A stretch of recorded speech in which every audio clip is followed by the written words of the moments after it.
Hola, Hola, buenas tardes, ¿cómo están? acá estamos batallando con la tecnología. Mercurio retrógrado. Sí, mira, mira. Mercurio, los siete planetas, la verdad. Y bueno, pero yo no me rindo a la tecnología, No, ¿eh? por supuesto, hay que intentar siempre. Hay que amigarse, hay que amigarse. Así es. ¿Cómo estás? Bienvenida. Muy bien, acá en La Guardia, así que estamos acá, por suerte no hay pacientes, así que estamos Bueno, tranquilos por el aproveché momento. el momento y bueno, la idea era también conocerte un poquito, que nos cuentes algo de tu vida, algo de tu trayectoria brevemente, antes de arrancar con las inquietudes que teníamos para ti. Dale, perfecto. Bueno, primero que nada quería agradecerles a ustedes por el espacio. Para mí es súper importante compartir esta experiencia de vida que tengo, que es la obstetricia. Eh, por ahí también compartir un poco, obviamente, los conocimientos y lo que vine aprendiendo y lo que, digamos, aprendo todos los días de la profesión. Y bueno, nada, sobre todo en este día tan especial para nosotros, que es el día de la obstetricia y de la embarazada. Muy bien. Bien, Felicitaciones más de o paso. menos para comentar un poquito de la historia de mi vida. Yo soy de Posadas, nací acá, eh, en unos días es mi cumpleaños justamente, y bueno, hice toda la, digamos, la parte del colegio primario y secundario acá en Posadas. También soy, digamos, ex alumna de la Universidad Católica de las Misiones, que es una de las, digamos, de las facultades privadas que incursionó, es la primera que tiene facultad de medicina en la provincia, y dentro de la facultad de medicina se encuentra, digamos, la carrera de la licenciatura en obstetricia y también está la licenciatura en psicología. Eh, Como más o menos se conoce en la sociedad, la universidad comenzó a funcionar en el 2014 y, digamos, yo sería de la primera, una de las recibidas de la primera camada. Siempre, digamos, quise estudiar algo referido a la salud. Primeramente, después de que terminé el colegio, intenté, digamos, ingresar en la UNE, en lo que era la carrera de la licenciatura en kinesiología. En ese momento era bastante difícil ingresar, entonces, bueno, esperé 2 años, me habían comentado que la carrera de la licenciatura en obstetricia se iba a abrir, entonces, bueno, aproveché, fui a la charla, digamos, informativa de la carrera, y ahí es, digamos, había leído un poco, pero fue en ese momento que nos empezaron a mostrar imágenes y nos iban charlando de lo que se trataba, ¿no? La carrera, digamos que me atrapó y me terminó de encantar ese día. Entonces, bueno, comencé a trabajar también en su momento para poder pagar la universidad y demás, y bueno, rendí el ingreso, aprobé, y bueno, en estos, digamos, en estos 5 años, del 2014 al 2019, fui alumna de la universidad y hice mi tesis y, digamos, me recibí antes de lo que fue la pandemia. Después, en el 2020, como todos saben, en marzo del 2020, inició este tema del COVID, eh, y ya en ese momento me había llegado el título, y entonces en la maternidad, en el Hospital Materno Neonatal, que es el hospital de nivel 3 que se encuentra acá en la ciudad de Posadas, eh, ante, digamos, la emergencia sanitaria, empezó, digamos, a buscar obstétricas para cubrir esos lugares de las personas que eran personal de riesgo. Entonces, bueno, ahí comencé mi trabajo oficialmente, digamos, empecé a ejercer la profesión. Ya había estado antes en el hospital porque es, digamos, nuestra casa de prácticas previas a recibirnos, entonces ya era todo conocido. Fue difícil, obviamente, en el contexto que estábamos, pero bueno, obviamente con todas las ganas de aprender, seguir aprendiendo, y obviamente de empezar a ejercer esta profesión, obviamente con todos los nervios encima, pero por suerte ya conocíamos a nuestras docentes. O sea, hoy en día yo estoy trabajando con aquellas que fueron mis docentes antes, entonces por ahí me sentía acompañada y demás, así que fue bastante lindo. Después comencé a expandir el campo laboral, ya trabajando en el sector privado. Yo ejerzo también en el Sanatorio Camino, que es una clínica privada conocida de la ciudad. También como docente de la universidad, sí, la misma universidad, en su momento fui ayudante de cátedra de varias materias de la carrera, y bueno, después se me dio la oportunidad de poder ser docente auxiliar de varias materias, lo sigo siendo hoy, y la docencia es una de las cosas que más me gustan, aparte de atender parto, estar en el consultorio con la paciente, es otra de las cosas que nos permite el título, y que es como muy apasionante para mí, estar en el aula y transmitir mi conocimiento a los demás. Y también pasaron algunos añitos, y el año pasado también arranqué a hacer APS, que es Atención Primaria de la Salud, en los CAPS, digamos, de los barrios, y esa es otra también, otra cosa que me gusta, que es estar en contacto ahí con la gente en el barrio, donde por ahí se viven más de cerca las realidades de cada mujer y de cada familia. Las necesidades, ¿no? Estás en contacto con la vida misma, por decir de alguna manera. Y Así poder es. llevar toda esta experiencia al aula también es muy bueno, ¿sí? Mira, qué interesante tu historia, la verdad que me apasiona, me encanta, me encanta. Eh, bueno, ¿cuál sería el rol de una licenciada en obstetricia? A ver si nos contás un poquitito. Está buena la pregunta porque siempre, digamos, se confunde un poco lo que es el ejercicio de un médico obstetra, ¿sí? Que con el licenciado siempre hay como una confusión, y está bueno aclarar. Digamos, nos diferenciamos primero de los médicos. El médico que es tocoginecólogo, que es ginecólogo y obstetra, tiene que estudiar los 5 o 6 años de medicina y después hacer la especialidad. Nosotros, en la licenciatura, lo que hacemos es directamente estudiar la especialidad de obstetricia.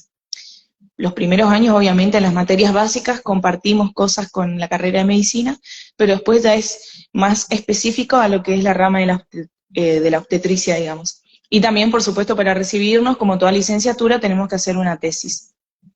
En el país también está la carrera de obstetricia en La Plata, en la UBA, en Tucumán, Santiago del Estero, Entre Ríos, ¿sí? Y una de las últimas fue esta acá en Misiones. Uno, digamos, de los objetivos justamente de abrir, digamos, la carrera en Misiones fue tratar de mejorar la salud perinatal y disminuir las tasas de mortalidad y demás. Es como un proyecto que viene hace años, y básicamente el rol del licenciado en obstetricia es, digamos, realizar los controles prenatales, ¿sí? Todo lo que es el acompañamiento prenatal, el diagnóstico del embarazo, los controles prenatales, ¿sí? De bajo riesgo. Siempre nuestra atención está enfocada en la embarazada sin patologías, sin enfermedades, que no tiene complicaciones y que cursa un embarazo normal.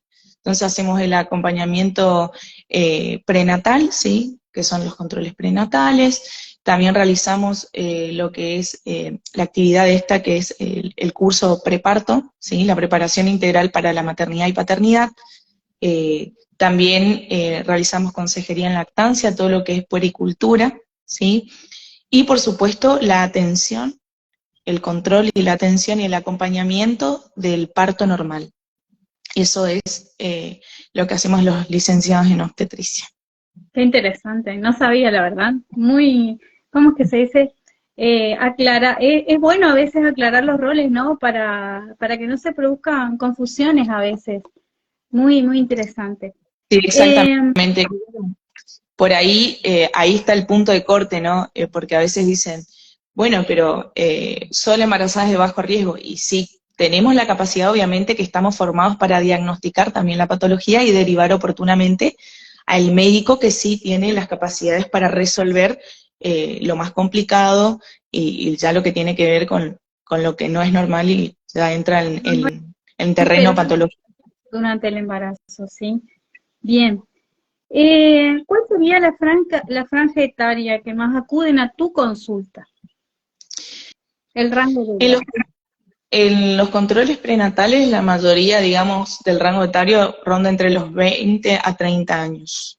Obviamente que hay un capítulo totalmente aparte en lo que es embarazo adolescente, pero en la mayoría de los casos es esa la edad. Entre 19 y 30 es más frecuente. Después ya lo que es de 30 para arriba y de 19 para abajo, sí ya es un número menor, pero obviamente que existe. Ah, mira, y bueno, ya que vos lo mencionabas, ¿cómo son las estadísticas del embarazo adolescente en nuestra provincia? ¿Qué nos podés comentar? Primero que nada, para destacar, el embarazo adolescente es una de las grandes problemáticas de salud perinatal en la provincia. Hace años Misiones es una de las provincias con las mayores tasas de embarazo adolescente. Eh, Más o menos para tener una idea, a partir del más o menos 2007 aproximadamente, teníamos una tasa de embarazo adolescente del 37% de la totalidad de los embarazos, y actualmente, hasta el 2022, teníamos del 19%. Hoy, en 2023, tenemos hasta el momento una tasa del 15%. O sea que desde el 2007 hasta hoy, eh, tratando, ¿no?, de trabajar en la problemática y demás, se logró bajar esa tasa porque era bastante mayor a la actual. Muy bien. ¿Y a qué te parece, a qué te parece vos que eh, influyó sobre la bajada en la tasa de embarazo adolescente, la mayor información, el mayor acceso a los CAPS? ¿A vos qué te parece? Sí, por supuesto que las disminuciones de las tasas de mortalidad, de embarazo adolescente, de lo que tiene que ver en salud en general, digamos, el disminuir una tasa, ¿sí? O disminuir, digamos, el riesgo siempre son las políticas públicas, ¿sí? Las políticas públicas que toman, digamos, las personas que están en los ministerios, en este caso de salud, y toda la gente que trabaja en el ámbito de la salud, son, digamos, el trabajo diario, son los programas, ¿sí?, de esa salud sexual y reproductiva, de educación, ¿sí?, porque sabemos que, digamos, la problemática de embarazo adolescente tiene como varios factores que influyen a esto. Uno de los factores es la educación, ¿sí?, primeramente. Sabemos que por ahí esto de todo lo que tenga que ver con lo reproductivo y demás, hace años que es un tabú. Pasaron muchos años para que se comience a trabajar en esto, que se empiece a charlar en la casa, primeramente en lo que es el entorno familiar, después pasarlo a las escuelas, ¿sí? Ahí era como el punto, ¿no?, de primero en la casa y después la escuela. Después en los colegios comenzaron a tener esta materia que es educación para el amor en algunas escuelas. En otras escuelas, por ahí en la clase de biología siempre se charlaba de esto. Esto en contexto de adolescente, ¿no? Porque decimos adolescente más o menos los 13 años, Hasta 14, 15, 16, están en edad escolar. Entonces, por ahí el trabajo es, ¿no?, en el ámbito escolar, ¿sí?, para que a esos niños que están, digamos, adolescentes, perdón, que están cursando la etapa del colegio puedan tener acceso a la información en ese ámbito. Y obviamente después también se trabajó en todo lo que es los consultorios y todo lo que son, digamos, las unidades de atención, ¿sí? Que primero obviamente tenemos la atención primaria de la salud, que vamos por niveles, que son los CAPS, después los hospitales con sus diferentes niveles de atención, ¿sí? Y obviamente los programas, ¿sí? Esa salud y sexual reproductiva, digamos, fortalecer todo esto del conocimiento de los métodos anticonceptivos, ¿sí? Poder brindarle no solamente una atención, digamos, informativa, sino que también que los adolescentes también puedan conseguir sus métodos anticonceptivos. También hubo trabajo en lo que es la ley, ¿no? Con respecto a qué edad uno puede elegir un método, cuándo puede ir acompañada a la consulta o no. Fueron como muchas políticas que se fueron trabajando con los años para poder lograr esta disminución. No solamente es, por eso digo, no solamente es la educación uno de los factores, que influyen en las tasas, sino que también es un trabajo inclusive del mismo personal de salud. A veces uno por ahí no tomaba en serio, informaba mal, a veces inclusive había por ahí personal de salud más viejo que decía, pero a una chica de 16, por ejemplo, ¿por qué querés iniciar con las relaciones sexuales? Eso no es para vos, no te doy ningún método, nada, sacate eso de la cabeza. Por ahí en el contexto de la adolescencia es bastante complicada, entonces esa chica volvía a su casa, no se cuidaba porque no tenía la contención y la información debida y no tenía acceso al método, entonces después ocurría lo del embarazo. Entonces fue no solamente un cambio en lo que es el recurso, digamos, material de tener los métodos anticonceptivos en mano y no solamente la educación, sino que también la educación del mismo personal de salud con respecto a los conocimientos y a digamos, y transmitir también estos a esa población. Fue un trabajo conjunto entonces, de concientización, de reeducación, de resignificación de saberes, de romper paradigmas también quizás. Exactamente. ¿Sí? Pero lo primero es asumir esa problemática. Por ahí a veces es lo primero. Después obviamente este cambio de paradigma que decís vos, que siempre hay una resistencia, pero después una vez que uno identifica el problema y que ve las realidades, por supuesto que las cambia sin dudas. Sí, la verdad que sí, yo trabajo con adolescentes, soy docente, así que entiendo que es en el trabajo conjunto donde está por ahí el éxito de todas las políticas que se puedan implementar, ¿no es cierto? Familia, escuela, programas, agentes de salud, todos aportamos con nuestro granito de arena para hablar de estos temas. De esto se habla ahora, ¿no es cierto? De esto nosotros a veces decimos de ESI, sí se habla, sí, hablamos para educar, sí. Bien. ¿Cuáles son las preguntas, las consultas más frecuentes que te hacen? Bien, las preguntas más frecuentes yo como que la clasificaría, porque por ahí preguntas tenemos en lo que es la consulta prenatal.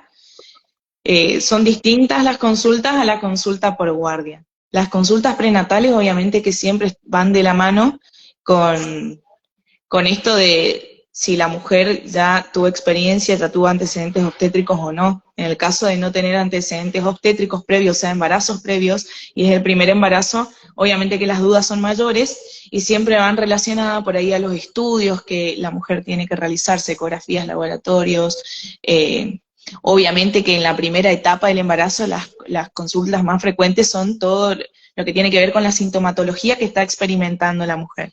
Náuseas, vómitos, dolores, y también por ahí va de la mano con las ansiedades en el embarazo. Claro. Porque la mujer, digamos, en lo que es la psicología, atraviesa 7 momentos de ansiedades, y una de esas es obviamente en los primeros 3 meses del embarazo, que hay como ese miedo a la pérdida del embarazo, y obviamente que también son miedos a los cambios que está experimentando la mujer físicamente. Entonces, por ahí las consultas en el control prenatal, digamos, van enfocados en eso en la primera parte del embarazo. En la segunda parte y en la última parte del embarazo, las preguntas más frecuentes obviamente van relacionadas a lo que es el parto y a la cesárea. Ya la mujer se va aproximando a la fecha, tienen duda de cuánto pesa mi bebé, voy a poder o no ir a parto normal, o tratar el tema de los miedos. También consultan mucho, digamos, qué pueden hacer ellas para prepararse, justamente, o sea, qué herramientas tienen ellas que le van a ayudar a prepararse para ese momento. Y ahí, obviamente que entra en juego lo que es el curso preparto, ¿sí? Que la preparación integral para la maternidad y paternidad, ¿sí? Porque va enfocado a los dos, digamos, madre y padre, o madre y familia, porque la mujer puede estar acompañada de su pareja y también de su familia, de su hermana, de su madre, pueden compartir ese momento, y ahí, digamos, en lo que es la preparación se charla de todo, digamos, de lo que es el embarazo en sí, de los cambios en el cuerpo, de la preparación para el parto, la cesárea, signos de alarma, todo lo que tenga que ver con los cuidados del recién nacido, toda la etapa del puerperio y la lactancia materna. las consejerías de lactancia también son preguntas frecuentes durante el embarazo. Y ya aproximándose a la fecha probable de parto, que es esa famosa fecha que le dan los obstetras a la embarazada, que es, bueno, en esta fecha vas a tener tu bebé, o en realidad, lo que se aproxima son las 40 semanas, la fecha probable de parto es a las 40 semanas. Es una fecha probable, como dicen, porque puede adelantarse como retrasarse, ¿sí? Entonces, ya en esas últimas instancias, las preguntas más frecuentes o las consultas más frecuentes ya son por guardia, ¿sí? Por, digamos, dolores de contracción, molestias en la zona del pubis, en la zona lumbar, por ahí falta de movimiento del bebé, ¿sí? Al crecer, digamos, ya el bebé va a llegar a su máximo punto de crecimiento y va a tener poco espacio, digamos, en el útero. Por ahí a veces puede que disminuya sus movimientos durante el día, esa es una pregunta frecuente. Y también la pérdida del tapón mucoso. Sí.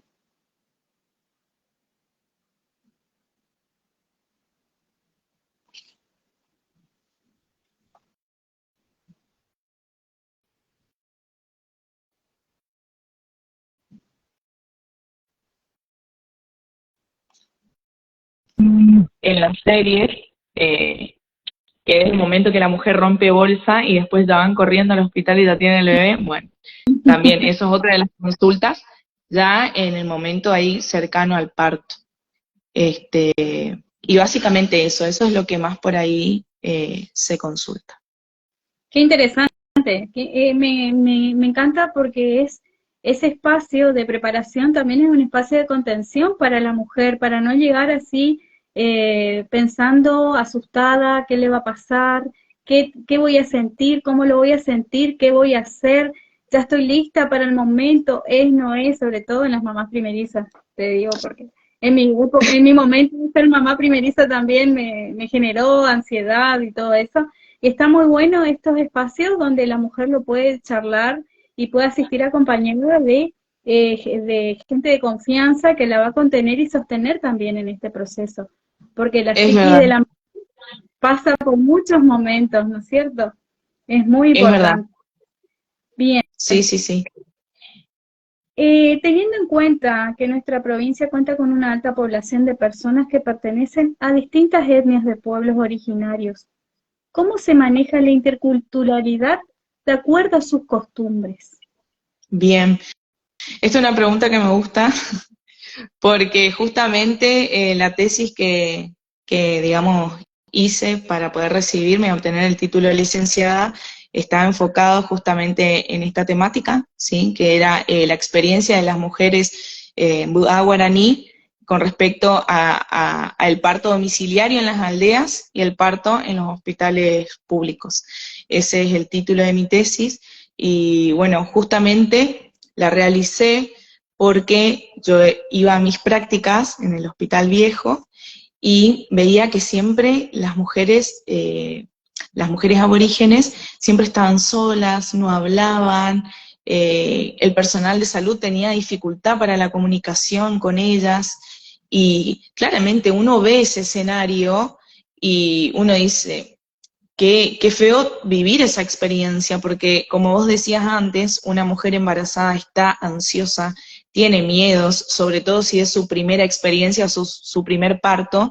Entonces, decía yo, ¿por qué nosotros las mujeres blancas, ellos nos dicen las Yoruba, ¿sí? Ese es el término que utilizan ellos para referirse a nosotros, porque las Yoruba pueden tener toda esa atención, pueden comunicarse perfectamente con el personal de salud y demás, y pueden tener su parto estando acompañadas y demás, y por qué la mujer aborigen no? Porque siempre estaba como aislada, cada uno en su mundo, y eso, digamos, de eso no se trata el parto se trata de un ambiente, digamos, de permitirle a la mujer tener un ambiente familiar, un ambiente acogedor que le contenga, no solamente psicológicamente y emocionalmente, sino que también en cuanto a los procesos. O sea, obviamente, si yo estoy en trabajo de parto, quiero saber lo que me está pasando.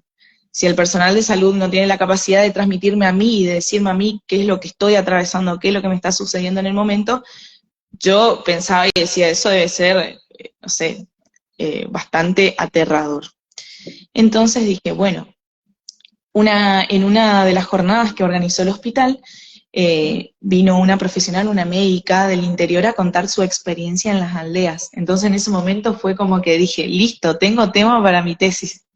Entonces, bueno, en el último año de facultad comencé a investigar, a leer y demás, y bueno, por suerte me elegí buenos directores y codirectores, que uno era mi docente de la universidad, que es el doctor Besus, que era antes subsecretario de Salud, y también la antropóloga Ana Núñez, me acompañaron en esta idea que tenía, y por mucha gente más, por mucha más gente, y comenzamos a ir a las aldeas, a comunicarnos con las mujeres, a hacer ronda de preguntas, por ahí algunas, la mayoría hablaba castellano, otras por ahí necesitaban, digamos, que alguien traduzca, pero fue una experiencia espectacular, porque la concepción, la cosmovisión de ellos sobre el parto, el nacimiento y el proceso del embarazo es mágica.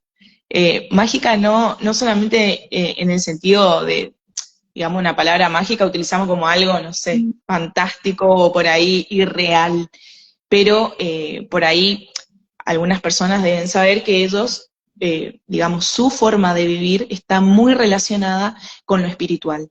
Entonces también el parto y demás lo viven de esa manera.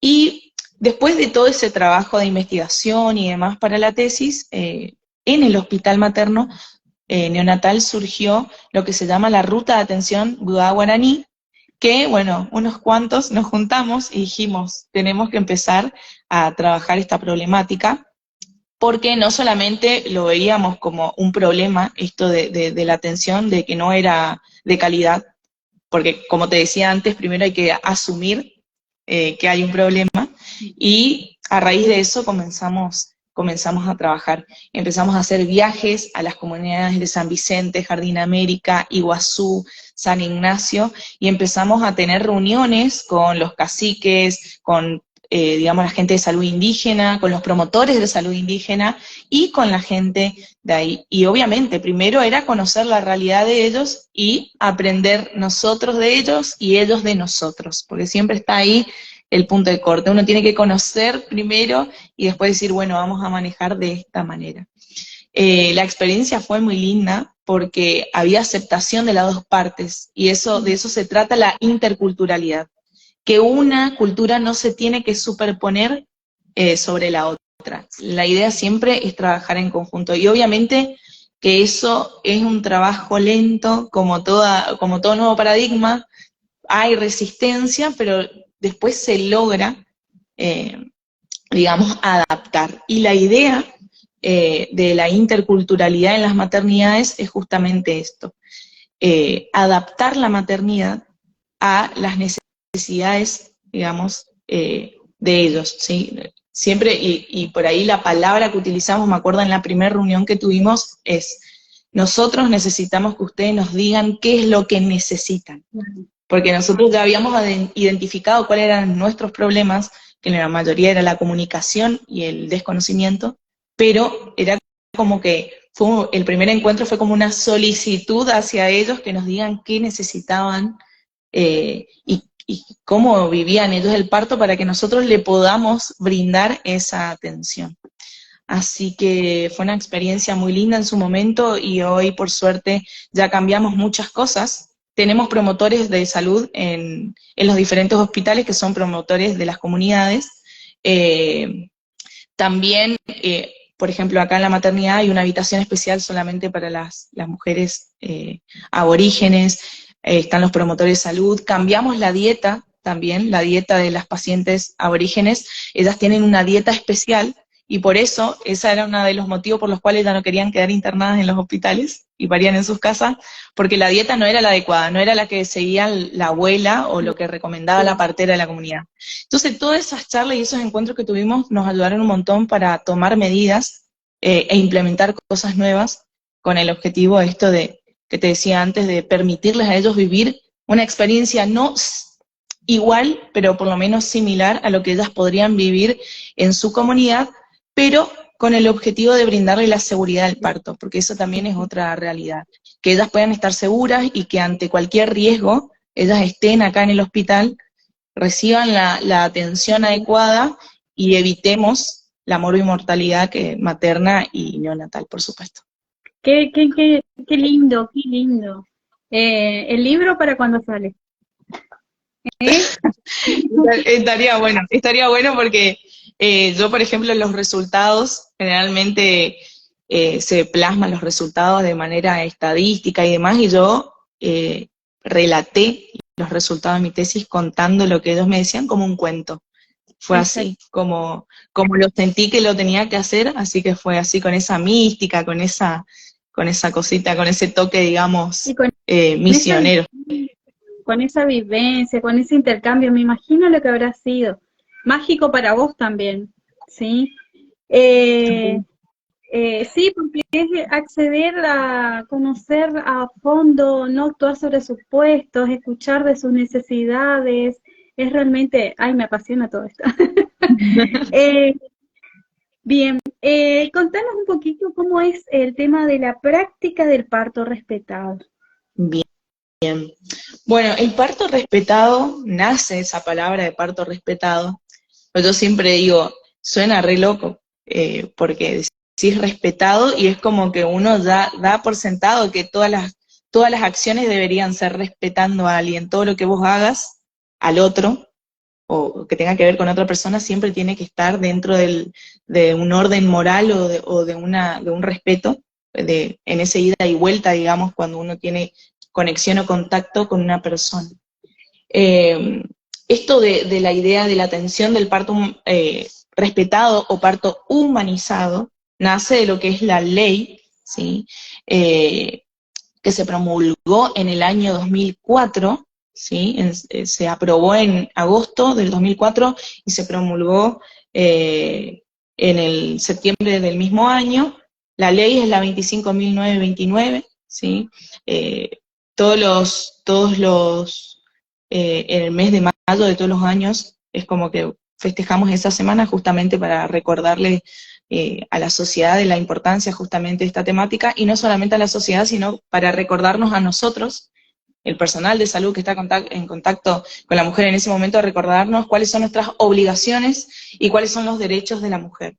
Básicamente, la ley habla sobre los derechos de la mujer gestante en el momento del trabajo del parto, en el momento del parto, y también la cesárea, porque la cesárea es otra forma, digamos, de otro proceso, digamos, que atraviesa la mujer para que, digamos, se produzca la vida y el nacimiento, exactamente, y habla sobre los derechos de esa mujer, los derechos de la familia que la acompaña y también los derechos del recién nacido.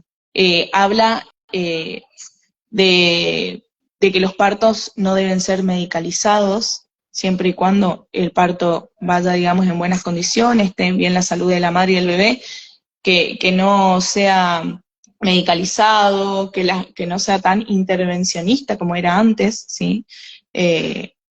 Sabemos que antes las mujeres estaban solas pariendo, que no podía ingresar la pareja o el familiar, de que no recibían toda la información, ¿sí? Que se restringía la información, como que el médico tenía como un poder superior sobre la mujer, y lo que tiene la ley es que le da esa, digamos, esa participación a la mujer, porque ella es la protagonista, ella y su familia es la protagonista de ese momento. Entonces es como que el parto, la ley del parto le devolvió a la mujer el protagonismo de ese momento.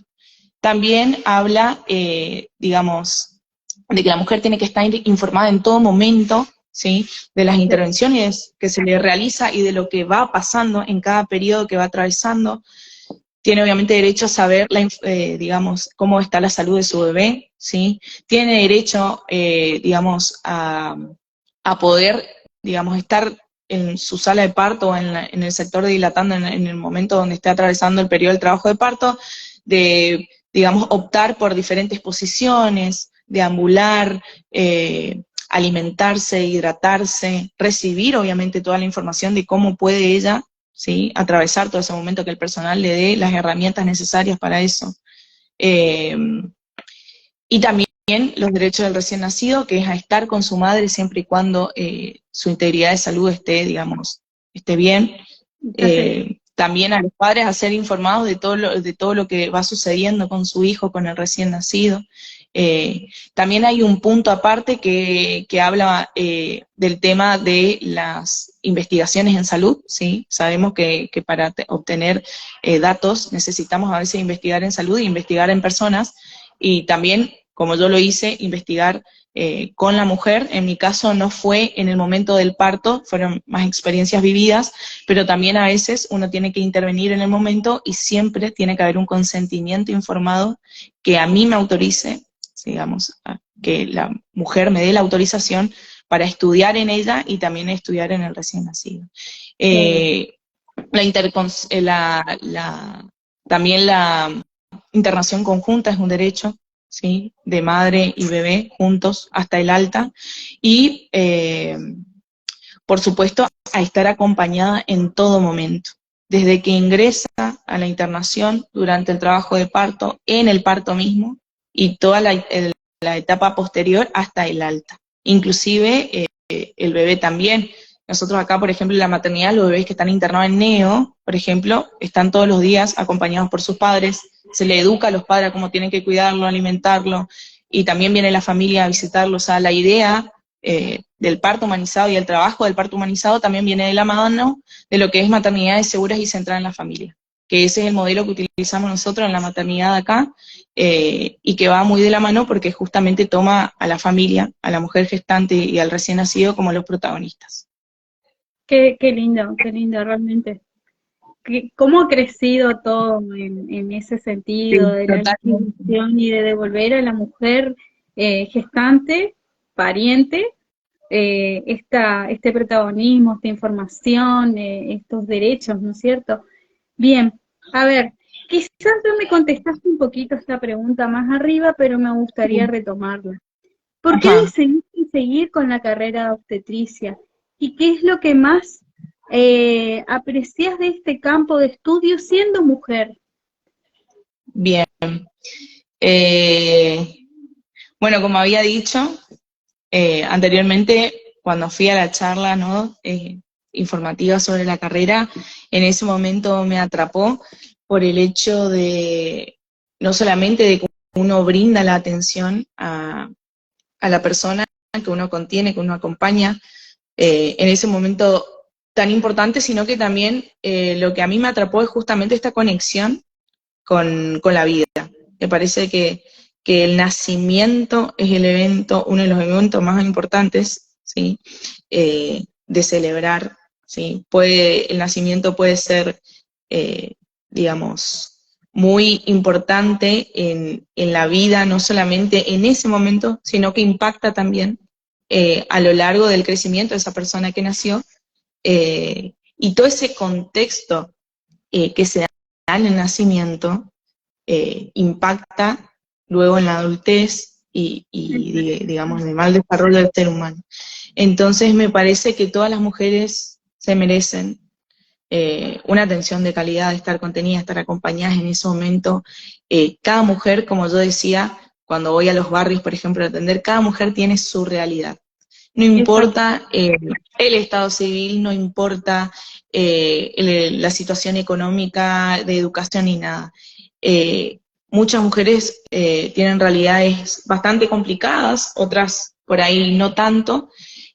Todas la viven de distintas maneras, pero la idea y el objetivo que yo tengo propuesto como licenciada en obstetricia es darle ese momento de calidad, no solamente enfocado a lo que por ahí decimos nosotros como salud o calidad en la atención misma, como un concepto teórico de lo que es la práctica, sino también del ser humano mismo. Me parece que ahí o sea, está la esencia y, digamos, la cuestión de justamente, hablábamos hoy de lo humanizado y lo respetado, digamos. Me parece que el rol del licenciado en obstetricia está, no digo que los demás, digamos, los demás agentes que juegan el rol en ese momento,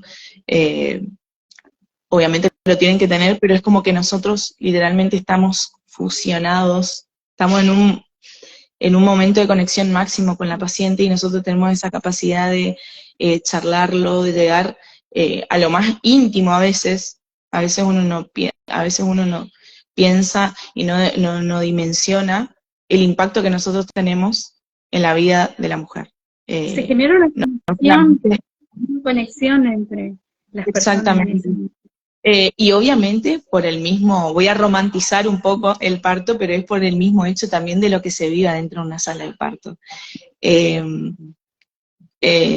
el ver surgir, digamos, la vida, ese proceso, ver a los padres emocionados en ese momento, recibiendo al hijo tan esperado, a veces esperado y a veces no, pero también esa decisión de por más que tenga 1000 problemas y por más que la vida a veces de la mujer esté bastante caótica y ella igualmente le dé la oportunidad a ese hijo, quizás deseado, quizás no, a la vida, eso es un montón. Y también se vive de manera emocionante. Obviamente que se trata de acompañar, cualquiera sea el contexto, son diferentes contextos, tratamos de acompañar todo, y creo que ahí está, digamos, el tema que me atrapa justamente es vivir el nacimiento de la forma que sea, pero con el objetivo de darle a la mujer la posibilidad de saber que no está sola en ese momento, para mí, sagrado de la vida de una mujer. Coincido plenamente con tus pensamientos. Sí, es la verdad que para la mujer es un momento mágico el poder contar con profesionales que la puedan contener y entender en ese momento tan único de su vida, realmente es algo muy importante y que se pueda trabajar ahora desde ese lugar también. Ahora te hago otras preguntitas que tienen que ver más con cuestiones prácticas o de la vida cotidiana. ¿Cómo Ajá. concilias tu vida de obstetra con tu vida personal, con tu vida mundana, por decirlo de alguna manera? ¿Cómo concilias eso? ¿O te sale la obstetra ahí en el medio de una charla? ¿Eh? ¿O la docente? A ver, contame un poquito. Eh, la verdad que es complicado, pareciera que es fácil, pero no. Creo que la mayoría sabe que la vida del personal de salud es medio sacrificada, porque conlleva, digamos, a lo que es, digamos, la carga horaria, es bastante complicado. Uno tiene que trasnochar, por ahí no está tanto tiempo en su casa, y el tiempo libre que queda uno lo tiene que administrar entre descansar, darle, digamos, atención a sus amigos, a su familia, ¿Pero querido? y bueno, eh, lo que tiene de lindo la profesión es que nosotros podemos, digamos, experimentar el campo laboral en diferentes áreas. Entonces, de por sí, yo, digamos, y también mis colegas, tenemos la oportunidad de tener varios trabajos. Hoy en día, obviamente, y esto es una realidad, tenemos que tener, digamos, varias salidas laborales para poder llegar en algún punto digamos, obviamente existir con lo que se nos remunera, digamos, y también por ahí a veces uno dice el famoso, para eso trabajo, tienen de por ahí estar tan agotado de tanto trabajo porque trabajamos un montón, y también poder, digamos, descansar y poder aprovechar también de los tiempos libres que tenemos, y poder vivir esa vida y esos gustos o compartir, viajar, ¿no es cierto? Y yo diría que es una cuestión de organización. La vida nuestra es organizarse, porque a veces el error del personal de salud es normalizar estar tanto tiempo trabajando. O sea, nosotros normalizamos el estar todo el tiempo afuera de casa y trabajar y trabajar y trabajar. El trabajar con personas lleva un gasto de energía. No solamente porque uno está noche y día trabajando, sino que también absorbemos, digamos, la energía de los demás. O sea, como yo te decía, en el momento del parto, por ejemplo, es tan sagrado, hay un intercambio de energía tremendo, y la atención con personas en sí tiene su cuestión, sobre todo cuando las cosas se complican, porque no todo es color de rosa.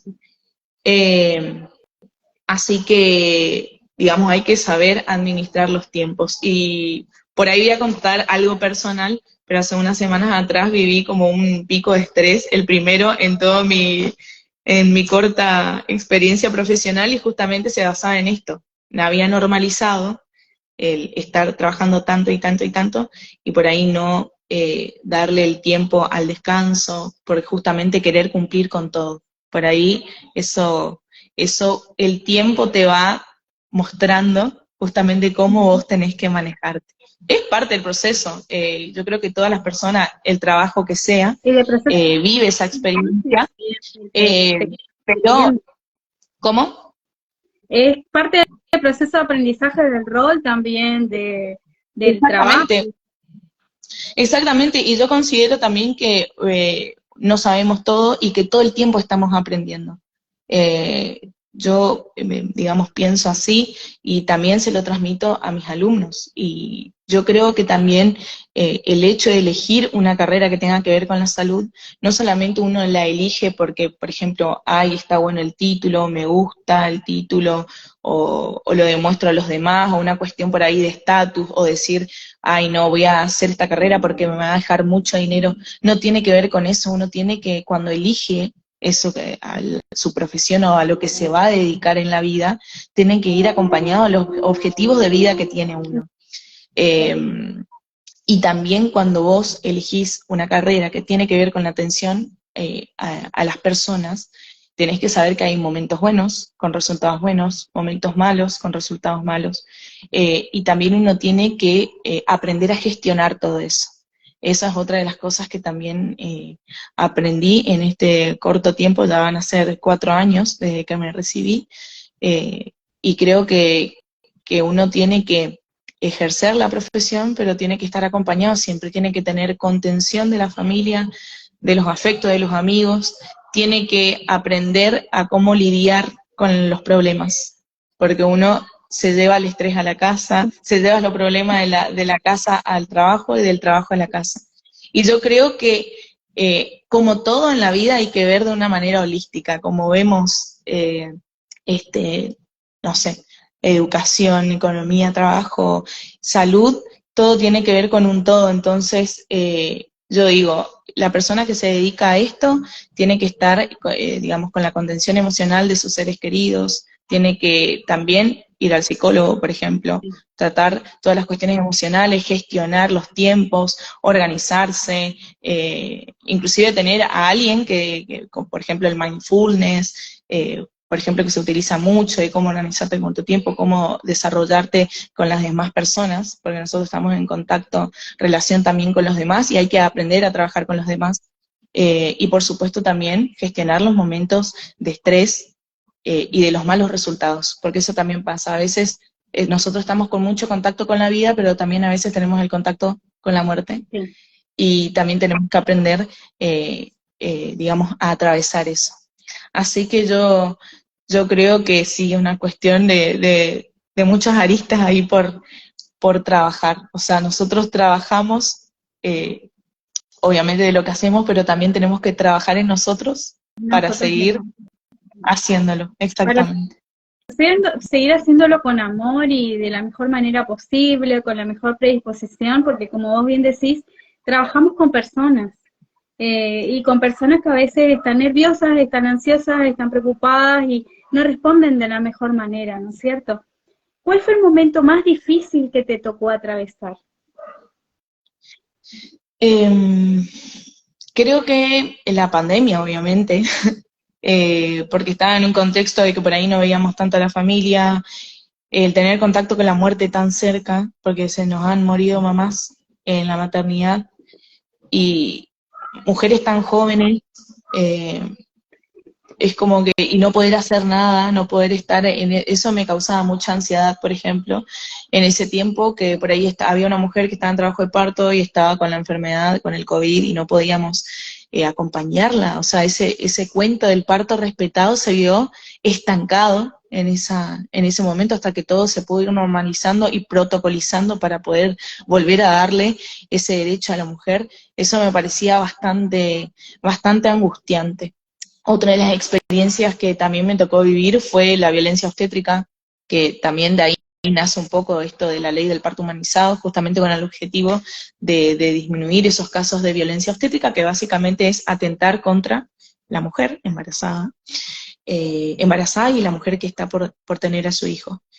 Entonces vivir ese momento viéndolo desde afuera, una persona aplicando, ¿no?, violencia contra otra, y vivir eso fue bastante complejo, porque bueno, después obviamente hubo todo un desenlace de colegas que tuvieron que irse del lugar donde estaba trabajando y demás, y eso para mí, ser protagonista y también el decir, no quiero formar parte de esto, también ahí uno también dice, yo me formé de esta manera y no voy a formar parte de ese grupo que va en contra del ideal. Totalmente. Y eso es una lucha constante. La persona que hace obstetricia no solamente está en contacto con la paciente, sino que hay uno más adentro. Eso me parece que hace la diferencia con las demás carreras o las demás ramas de la medicina. No solamente tenemos, y es un momento vulnerable, a diferencia de un diagnóstico de cualquier otra enfermedad que también obviamente tiene digamos, su desarrollo, su problema y su complejidad. El nacimiento es un hito en la historia, como decía hoy. Entonces, tiene eso, ¿no?, de que tiene que ser tratado de una manera especial, el contexto, y que haya violencia obstétrica en ese contexto no se debe permitir más, porque ya ha cambiado todo, y como decíamos hoy, como fue un nuevo paradigma en su momento, todavía lastimosamente hay resistencia. Entonces uno tiene que decidir, ¿formo parte de esto o de aquello? ¿Voy por el lado lo blanco o lo negro? Como que tampoco uno tiene que estar en los grises, ¿no? Uno tiene que también decidir de qué lado se va a poner, y siempre obviamente que el mejor lado va a ser del lado de la paciente. Del lado de que yo sienta que estoy haciendo bien las cosas, y no haciendo bien porque alguien me pone y me dice, che, esto es lo correcto, esto es lo incorrecto. Uno tiene, digamos, esa ley natural, uno conoce qué es lo que está bien y qué está mal, y por supuesto en este contexto del nacimiento sería totalmente inhumano, justamente parto humanizado, inhumano, ejercer violencia. Y me parece que eso es uno por ahí no se habla mucho, y debería hablarse, esto de cómo el personal de salud y sobre todo el que atiende embarazadas vive esta experiencia. Y creo que esas dos cosas fueron lo que más me marcaron. El tema de la violencia obstétrica y cómo gestionarla, y lo otro que es lo de la pandemia. Bueno, mira, me quedaría hablando horas contigo, porque la verdad que es muy rico todo lo que nos estás compartiendo, pero sé que estás ocupada, y bueno, quizás podamos organizar una charla para otro momento donde podamos compartir otro tipo de cuestiones. Ha sido un gusto, un placer tenerte con nosotros, Micaela. Bueno, te doy las gracias en nombre de la logia Minerva, que bueno, que también Narena, que hizo el contacto contigo, para compartir estas experiencias de vida tan linda, tan enriquecedora para todas nosotras las mujeres. Muchas gracias. Bueno, yo les agradezco a ustedes nuevamente por el espacio. Me gusta mucho lo que hacen. Ya he participado en alguna que otra charla que han dado abierta al público. Así que bueno, yo también quiero decirles que las admiro a ustedes por todo el trabajo que hacen. Y bueno, obviamente que me gustaría volver a compartir un espacio así con ustedes, hablando de otras cuestiones que también hacen a la profesión. Muchas gracias. Dale, que estén bien. Chau, chau. Contacto.